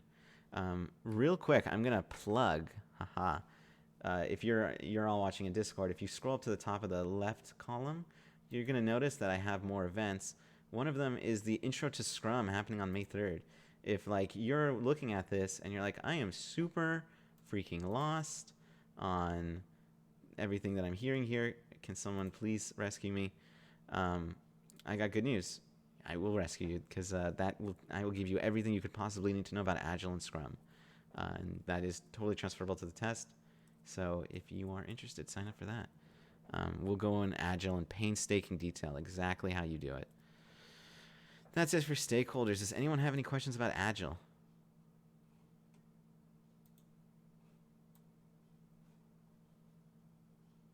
Okay, great. I'm going to wrap up with some extra stuff. I know you haven't heard me talk about it enough. We're going to wrap up with just a few other things. Understand the difference. So your relationship to your PMO, you don't need to like, it's just, don't study it too hard, but just, you might get a question or two. Supportive versus controlling versus directive. Supportive means they give you templates. So your PMO is like, they're your advisors, basically. They support you in your project. Supportive literally means they just give you templates and they give you a lot of flexibility. Controlling means that they will be more, they will give more like advice on like, they'll choose your methodology and they'll be a little bit more bureaucratic in your life and involve themselves more. And directive is like, they're a branch of you. They control you very much so. So understand the difference between those three things. Type of organization. You might get a question or two of this. Functional, projectized, and matrix, strong and weak. These are different environments that you can be in. They exist in both predictive and agile. Functional means the functional manager owns like all of your resources. Projectized means you are like in power, and then the matrix, if it's strong, matrix means you both have equal power, but if it leans towards the project manager, it's strong. If it leans towards the functional manager, it's weak. The functional manager, the reason this is important is because in a functional company, your resources are all an extension of the functional manager. You can't get your resources to do anything without the functional manager. And the functional manager also just kind of is like a major stakeholder. Whereas in a project-sized environment, the opposite's true. They are less important, but important. Understand the difference between a project, program, and portfolio. A project is a temporary endeavor with the purpose of creating a specific goal. A program is a collection of projects, and a portfolio is a collection of programs. You'll get like one question, but know it. This one is very important. This is a kind of a little bit of a mindset thing for those of you who are practitioners of Andrew Ramdale. The best way to this is the process to solve everything. Anytime you have a problem, you should do the following 3 things: analyze, take action, and then document. Don't look before you leap. Don't do an action before you analyze the situation. Don't document things, before you handle the situation. Okay, if like something is happening and it's like just, you're hemorrhaging money, solve it, then document. Okay, you don't just like do like I said in one of the first slides. Lessons learned are done always, but it is the first thing that you do. Right, analyze, action, document. But make sure just make sure there's one little, and this is the tricky part. Make sure that you're not analyzing something that's not important. So if like, oh, we've had a scope change, what should we do? Well, analyze the lessons learned. Well, why would you? Well, maybe you would do that. We've had a scope change. What should I do? Well, you should analyze some worthless document that like has nothing to do with this. Analyze like the product, like the corporate structure or something. Like I don't know. But the idea is that like make sure you're not analyzing something useless. That's important. So the last 2, they go hand in hand, last 2 bullet points. When do you escalate to any of these groups of people? Functional manager, you will escalate to them in functional organizations. They can, you don't really do so, but you need to escalate to them when you are having issues with like your resources, your finance. They are big power keepers. And so in a functional organization, let's say you want to keep a resource, like a human resource, a little late, you need approval from the functional manager. So just remember that like they own the thing to remember for functional managers in functional organizations is they are the keepers of your resources, and you borrow them from them. You borrow resources from your functional manager, so you have to work with them closely. Your product owner, again, if you don't understand Scrum, come to my Scrum class on the 3rd, because we're going to get into deep detail on what the product owner does, but they control your backlog. And you need to understand that the product owner's autonomy can never, ever be violated. They own the product backlog, and although there is checks and balances, they are the final say on the product backlog. And so if you want to add something to the product backlog or remove it, you need to ask them for permission. That is the rule of the PO. Finally, sponsor. When do you escalate to the sponsor? And the answer, you would get almost every question right if you just ignored the sponsor one. There's only one time when you escalate to the sponsor, and that is that that something has happened that has caused you to wonder whether or not the project should even exist. Example, you're on a project. While you're developing it, you open up a newspaper and find out that a competitor has released a superior product to you. Superior product to what you're developing. What do? The answer is you're going to go to the sponsor and you're going to say, hey, is this even worth doing? Do we need to just completely start from scratch? Like, that's a sponsor issue, because they're there to decide whether the project should happen or not. And so if there's something that's thrown, not like a change request, no, that's the change control board or the product owner, depending on your methodology. We're talking like a massive, like, should the project even continue change? That's a sponsor. That is the only time you go to the sponsor. So remember, you're the project manager. You're the project manager. You are responsible for the resolution. You're responsible for the project. You are responsible for everything, but make sure you do not step on any toes. The product owner and the risk owner, remember we went through that example. The risk owner is across the country. He hasn't activated the risk. What are you doing? You're checking in with the risk owner. You're not going to activate without him. The risk owners in the field, they know what's up. It's their responsibility. You trust them to do it when they know it's best. Any questions here? Great. So now I'm going to talk super briefly on this. A bunch of you are probably just about to have like a brain aneurysm looking at this, wondering why I'm talking about this. So Myers-Briggs has been incorporated on the exam. And so these things on the side, extroversion, introversion, sensing, intuition, There is a question always on the exam, from what I've read and what I've heard. There will be one question on the exam about this, about what you're not this middle part necessarily, but these things, these four on the sides, the EISN, TF, JP stuff. There will be only one question though. My advice, this is my controversial advice, just ignore this and just get ready to answer this question wrong. I would not spend time reading this, but it will be a question. I'm including it because it's going to be there and because I don't want you to get shocked by it. It will be here. But it's only going to be one question, and I think it's a lot to memorize for not that much value, but that's completely up to you to make the decision of whether or not you want to learn this stuff. That's totally on you. Last thing, we're coming up to our time box, but we're almost there. Ethics. This is very important. Ethics is actually going to be a big component to your test, so review this video if you are watching it live and wake up. There are 3 types of ethical concerns: the conflict of interest, bribery, and PMI integrity. PMI integrity is the simplest one. You're talking to someone, and the person you're talking to went up to you and they said, "Hey, you got a PMP? That's cool. I'm a PMP too. You want to hear something funny? I freaking cheated on my exam. That's right. My cousin was my proctor, and he let me cheat on my exam. You want to hear something else that's funny?" Says this person who's hearing across the hall, and he goes, "Hey, you want to hear what else? I cheated too. I lied about all my hours. I actually had 0 experience, and I made up all my hours." What do you do when you hear these kinds of stories? You are going to tell PMI always. You are going to maintain the integrity of our certification. You don't want people to cheat, both to get it at all. And so if you ever find out that someone you know has cheated in some way on the road to the PMP, you are going to let PMI know immediately. The second one, conflict of interest. So this most often happens with your procurements, as you saw. We talked about the bidder conference. Conflict of interest. You're selecting, and then suddenly you find, you're in charge of it, and as you're reviewing bids, you realize your brother-in-law just threw in a bid. What do you do? And the answer is, you are probably going to step down. You're going to step down. You can't be trusted to analyze that bid.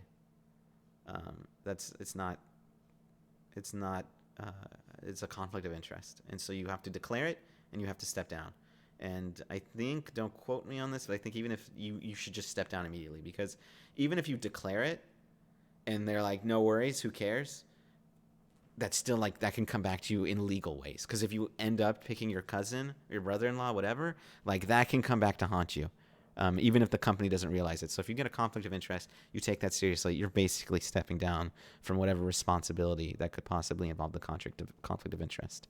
It's one of the reasons why the bidder conference is so awesome, because everyone gets all the same information, everyone's treated equally. And if you accept your brother-in-law's bid, guess what? You've done it in front of everyone, and everyone knows why. You didn't do it because he was handing you something under the table. Last one, bribery. So let's talk about bribery. You are never, ever, ever, ever, ever allowed to solicit or accept a bribe. Ever. And this can include, bribe could be like your vendor comes up to you and goes, "Hey man, I'm super late on this deliverable. I'm sorry, can I buy you a pizza party?" Seems pretty innocuous, right? Guess what? That's a bribe.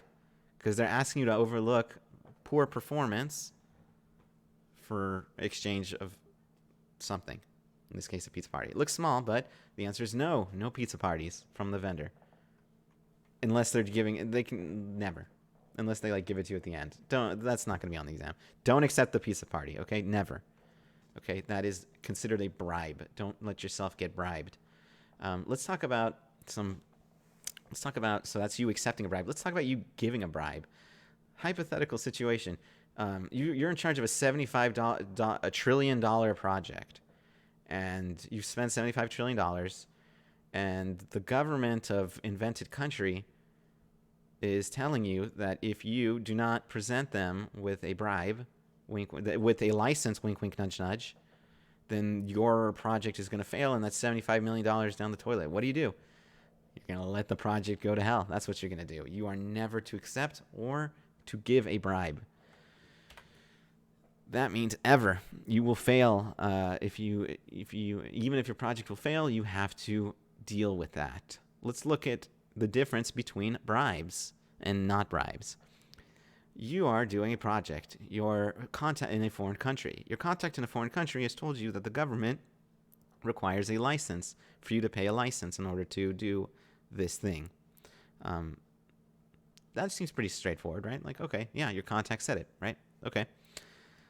You can probably do it. Maybe there'll be an answer on analyze, but generally speaking, you can probably just go with yes. I would just say yeah, because like, what's there to analyze, right? Seems pretty straightforward. There's a license.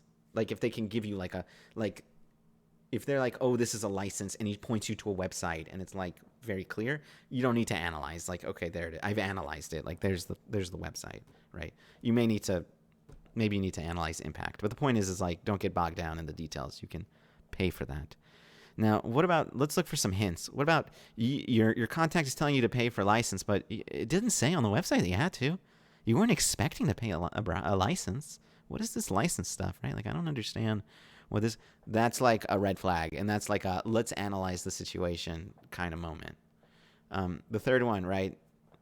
You need to pay for a license, wink, wink, nudge, nudge, right? That's bad. Don't do that. You need to pay for a license. This is what everyone does when they interact with My Invented Country. Don't pay it, right?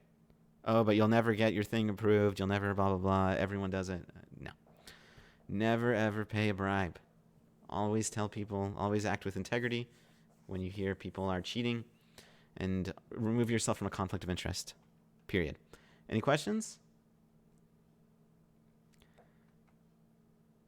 I'm going to take one more minute to give you some advice, because this is to prepare you for the exam. Arrive on time. If you're doing in person, and I'm the best person to ask because I've done it in person, online, and I've done customer support online for online exams. So I'm like, I've seen it all. So if you have any questions on this, I'm here. In person, arrive on time. Okay, the worst way to start an exam is to run in 15 minutes late, huffing and puffing and being worked up. Arrive, give them, your ID, check in, lock all your stuff away, go use the bathroom, do some nice stretches, walk in. Don't be like, okay, restart my exam. No, that's the worst. If you want to do a data dump, so they will give you notes on an exam. If you do it in person, not online, you don't get notes online, but you'll get a little notepad you can write stuff down. If you want to do that, I didn't do that, but some people, you do you. If you want to do that, the best way to do that is to consent to the tutorial and then do it during the tutorial. This is because the tutorial will give you 5 minutes to complete it, and that's 5 bonus minutes. It doesn't come out of your exam time. So you get that bonus exam, then you get that 5 minutes during the tutorial, start scratching down what you want, and then just like breeze through the tutorial and then slam dunk, check me out, right? I've done my data dump. I haven't consumed any time. Always makes, whether you're in person or online, I strongly suggest make use of your time, your 10-minute breaks. A lot of people were asking me, like, I'm not going to take, I've heard more than one person come up to me and go, I'm not going to use my 10-minute break because I'm just going to use it for my exam. Wrong. It is wrong. If your 10 minutes are out, you get 10 bonus minutes for the exam. If you don't use your bonus, you get your 10 bonus minutes for your break. If you don't use it, then you lose it. You're either taking a break and getting 10 minutes, or you're not and you're losing it. Keep that in mind. Finally, if you're doing online, keep your environment quiet. Anyone in the house needs to know that you're taking a test and needs nothing but, straight silence. Nothing short of silence. Okay? Don't, if you have a baby and your baby cries, okay, fine, baby cries. But if people are chatting downstairs, that's you are you have legal permission. You don't have legal permission to do that, but you should make sure that does not happen. Everyone in the room needs to. Biggest red flag on the planet. Okay, let me tell you how you fail your exam instantly. 2 people are talking during your exam, and they're talking in a foreign language. They're talking about dinner, but they're doing it in whatever your native tongue is. And the proctor's like, I don't know what the hell they're talking about, so I'm just going to cancel this exam because for all I know, he's receiving feedback in Spanish or Chinese or Hebrew or Arabic or whatever, right? You don't want to hear that. You don't want that. Okay, so everyone's quiet. Everyone's in English, but preferably quiet. Just keep it quiet. Never do it in a library. I know people are like, it's quiet in a library, right? Yeah, but people are walking around and are just chit-chatting to each other, even if they're not supposed to. Don't do that, okay? If you don't have if you have weak internet, go in person. Have your ID match the website, always. If you have a middle name, it's there. If your name is spelled with just a J, it's there. It has to match verbatim, or they will not accept you. I have done customer support for online exams. This is the number one way people just lose their exam. They have different things. Eyes on the screen, no talking to yourself. Okay? Eyes on the screen, no talking to yourself. If you're looking up here, the proctor doesn't know if you have notes on the walls or on the roof. They're going to get you in trouble. If you're doing it in person, you don't have to worry about that because you're just in like a corner and they can't even see if you're looking on the roof. Eyes on the screen if you're doing it online. No talking to yourself in either situation, especially online, because they will assume you're communicating exam content to your friend and they will throw you in the toilet. Pray for no tech issues. This is the most important one. The cool thing about in-person exams is that if you encounter a tech issue, because a person can physically verify it, then they will give you a free exam retake, which is pretty sweet. And so you don't have to worry about tech. Like, oh, tech issue? All right, well, whatever. And it's even like you almost want tech issues when you're doing in person because you see half the exam and then you just get a free retake. Because PMI will not hold you responsible for the services of their vendor, right? That's their vendor, Pearson, and they won't, if their computers crash and their internet crashes, that's not your fault, right? So they'll give you a free retake. At home, the exact opposite, because what PMI doesn't want is that you tell your buddy to unplug the internet after 2 hours so that you get to see half the exam. No, that's an attempt. Oh, sorry, electricity hit your root. Like if you can maybe email them and be like, yo, check it out. I've got a weather report. I have like a hurricane report. Okay, maybe. But like, don't put yourself in that position or pray for it not to happen. Anything about these things? About online and in person?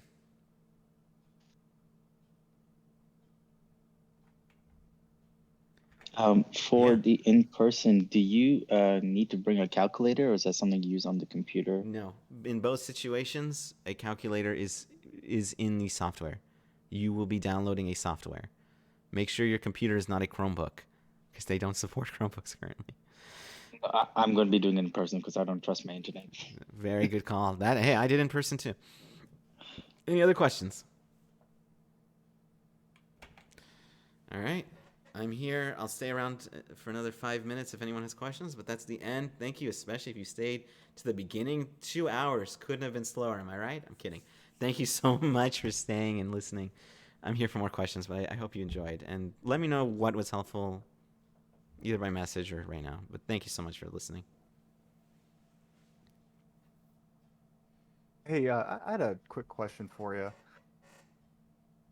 Yeah. So I don't know. I found myself as I've been studying, like concentrating on specific, like, you know, like the risk registrar is an output of this process and it's an input to this process, and I don't know. It like I guess the flow of information throughout process groups and and knowledge areas. And from your presentation, like it almost seems like you don't really need to exactly know the flow, more along the lines of like in general what these documents do. Yes. Versus like how they fit in. Exactly. So the old version was definitely you have to know exactly how they fit and where they go and what they do, and that's downplayed. It was one of my earlier slides where I said ITTOs are download. I should probably explain what an ITTO is: input, tool, technique, output. That is downplayed for sure. So you're absolutely correct. It is less frequent. I would prioritize more. So I mean, like, look, if you know exactly where they go, you'll be super duper prepared. But my suggestion is to understand. Start at a more basic level and then work up. So start like just look at it and go like, how does this work? And then once you know how it works, then you can find out where it fits in exactly. but you need to go in and understand a basic understanding. That's how I would do it.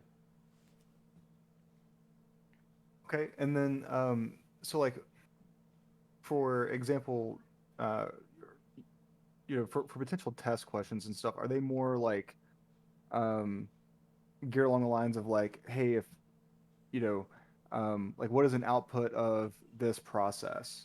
No, Well, I guess that goes once again into knowing ITTOs versus they're like, situational. So the yeah, majority of questions are you're a project manager and your product owner has told you that they want to add this new story to your thing. What is like the thing? Like it's not going to ask you like what's a tool and technique of this and that or the other. It's going to ask you your boss has come up to you and wants to know exactly how the costs are looking. What graph are you going to show them? Like it's less to do like, oh, is it part of estimate cost? Is it part of control cost? It's just like what graph would show them the information. So it's more scenario based. It's more real life oriented. gotcha. Okay. ITTOs are really downplayed to the point that they're not there. The only, like I said, I went through the only ones that I think you should really kind of like hammer down. There was like 5: charter, management plan, risk register, stakeholder engagement plan, or identify stat. I don't remember. But anyway, yeah, this will be recorded. So, anything Yeah, else? I mean, it's just kind of weird though, because like, I mean, and it makes 100% sense what you're saying. But like, you know, the study materials that I've used, I'm not gonna say it plays up ITTOs because it doesn't necessarily do that, but when it goes over knowledge areas and the associated processes, um, I don't know, maybe that's just because like it's hard to incorporate uh, real life scenarios into like a book, but I don't know, it's just interesting. Yeah. Have you, by any chance, have you done a simulator yet? Uh, no, I mean Yeah. I've just done like some practice quiz, like practice tests and stuff, Totally. but So, not an actual simulator.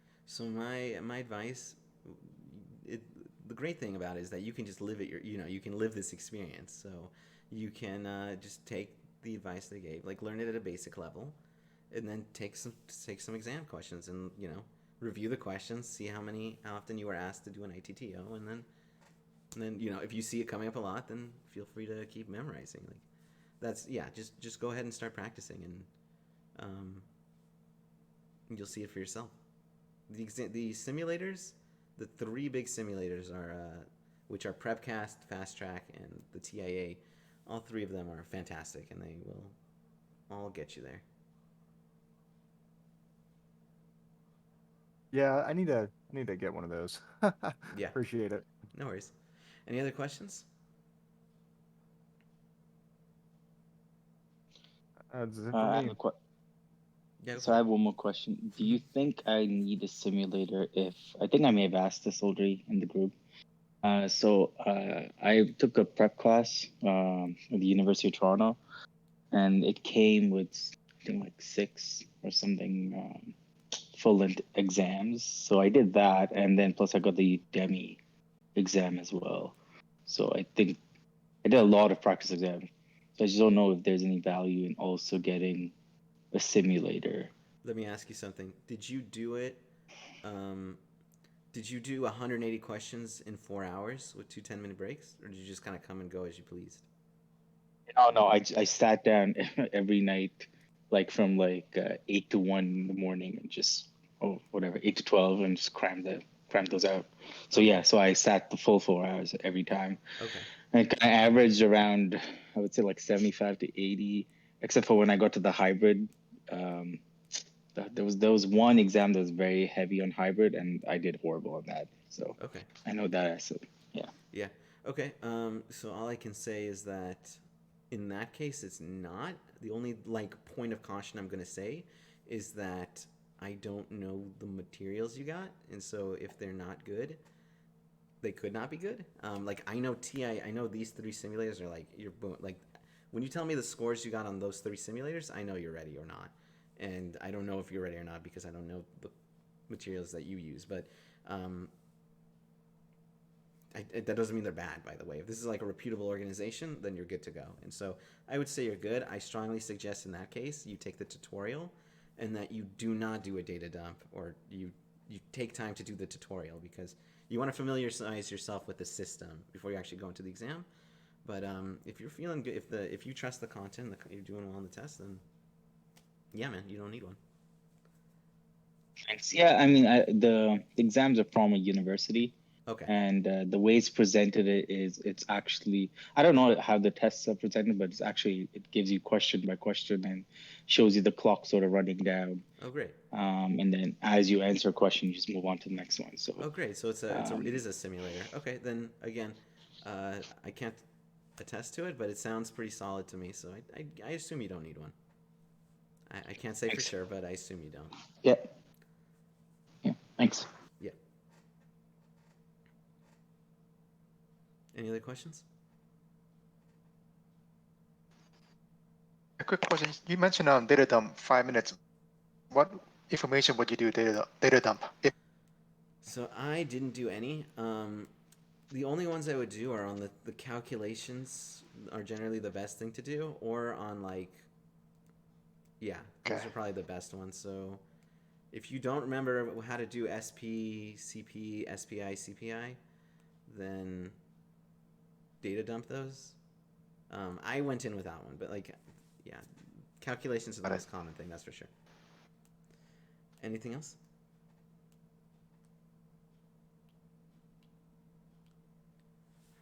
Going once. All right. Going twice. All right, we're at the end of our little program. Thank you guys so much. It's been a long 2 hours for me, and for anyone else here. But thank you guys so much for attending. And yeah, please let me know whenever you can, when you take the test, if this was actually helpful. Please let me know. I'm curious. Thank you very much. My pleasure. My pleasure. Thank you. Thank you. Good night. Thank you. Thanks.